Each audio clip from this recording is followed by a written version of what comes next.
So we're going to work through some pregnancy pelvic floor exercises. So all you need is a towel or a pillow or a blanket that you can roll up. I'm working with a yoga block, but you could do this with a book. You'll see as we go along. So I'm going to be in high kneeling, but this also could be done sat down if you're more comfortable. And I've got my knees hip width apart, so if you want any cushioning underneath the knees, pop those in. So I'm just going to put my blanket between the thighs, and I'm quite high up, and I want something thick enough that I'm having to work and squeeze into it that's about hip width apart.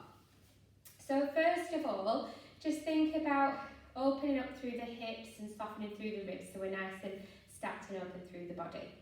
If we think about our pelvic floor, fibres run from front to back. So almost imagine like your pelvis is a compass. So you've got north, which is the pubic bone, south, which is the tailbone, and then east and west, which are your sit bones. So when we're working on lifting through the pelvic floor, because that's what's having to hold the weight of baby during pregnancy, we want to feel like we're pulling up through all of those 4 points, and we're almost narrowing that compass line. Or another visualization is how jellyfish move, so they draw up and then open out, and that's a little bit like our pelvic floor and how it works. So from here, we're going to use the exhale to do the lift side of things. So just with your blanket in between, all I want is a nice breath in and feel like you're breathing into the rib cage. As I breathe out, I'm squeezing into the block and feeling like I'm drawing up like that jellyfish motion. Releasing on the inward breath.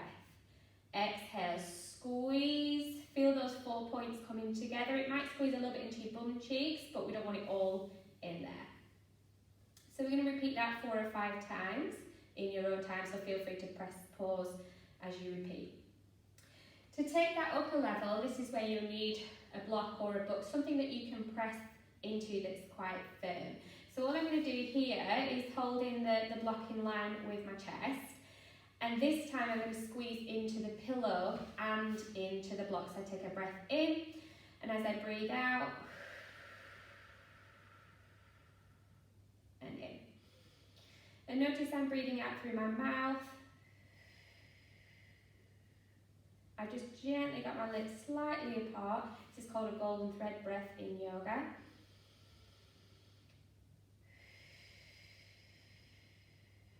Or it's almost like I'm blowing out candles. But I'm squeezing the two together, and you should feel that that's deepening that pelvic floor work.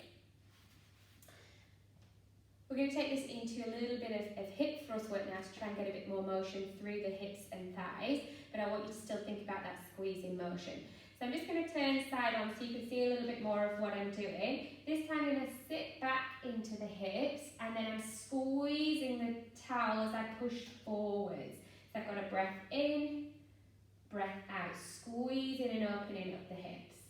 In and out. I can add some arms into this, so I'm just going to round the back a little bit as I sit back, and then I'm squeezing and drawing the shoulder blades together. Breath in, out, still squeezing into your towel or blanket to get that lift through the pelvic floor.